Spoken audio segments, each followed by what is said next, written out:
সবাইকে স্বাগতম। আজকের আমার ভিডিওটা খুবই গুরুত্বপূর্ণ। কারণ আজকে আমি জানাবো সংসার সুন্দর হয় রমণীর গুণে।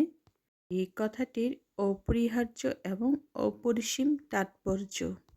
আপনারা কি কখনো ভাবছেন কেন কেউ সংসারকে স্বর্গ বানাতে পারে আবার কেউ পারে না? আজ আমি বলবো সেই গোপন গুণগুলো। একটা কথা মনে রাখবেন, মনের শান্তি, সম্পর্কের সৌন্দর্য এবং সংসারের সুখ সবই ছোট ছোট গুণের ফল।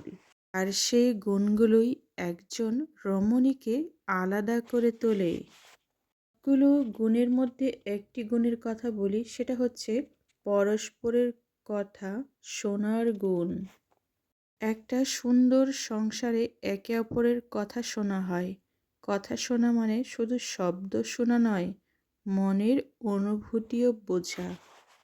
2 নাম্বারটা হচ্ছে ছোট ছোট কাজের গুরুত্ব বোঝা।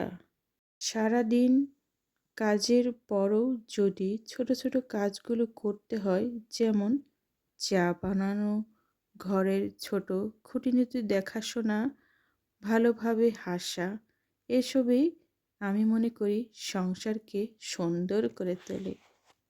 3 নাম্বারটা হচ্ছে শ্রদ্ধা ও সম্মান বজায় রাখা একে অপরের প্রতি।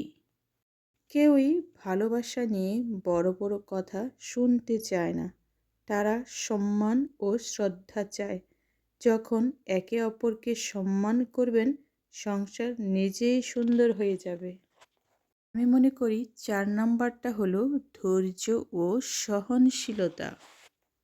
সব সময় ভালো থাকা সম্ভব নয়। কখনোই কেউ ভুল করবে, কখনো পরিস্থিতি কঠিন হবে, তখন ধৈর্যই সংসারকে টিকিয়ে রাখে।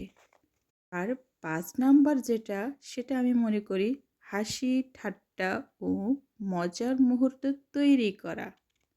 অনেকের সংসারে সন্তান না থাকলেও সংসারকে হাসির ঘর বানাতে হবে। হাসি ছাড়া সংসার শুকনো হয়ে যায়। 6 নাম্বারটা আমি মনে করি পারস্পরিক বিশ্বাস।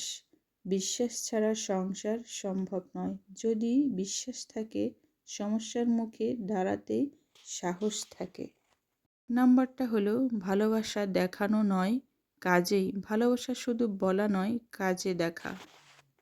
একটা আলতো স্পর্শ, একটা ছোট্ট খেয়াল, এগুলি আসল ভালোবাসা। সংসার সুন্দর হয় রমণীর গুণে, কিন্তু এই গুণগুলো আসলে প্রতিটি মানুষেরই থাকা উচিত। যদি এই গুণগুলো বাস্তবে আনার চেষ্টা করেন, আপনার সংসারও সুন্দর হয়ে উঠবে।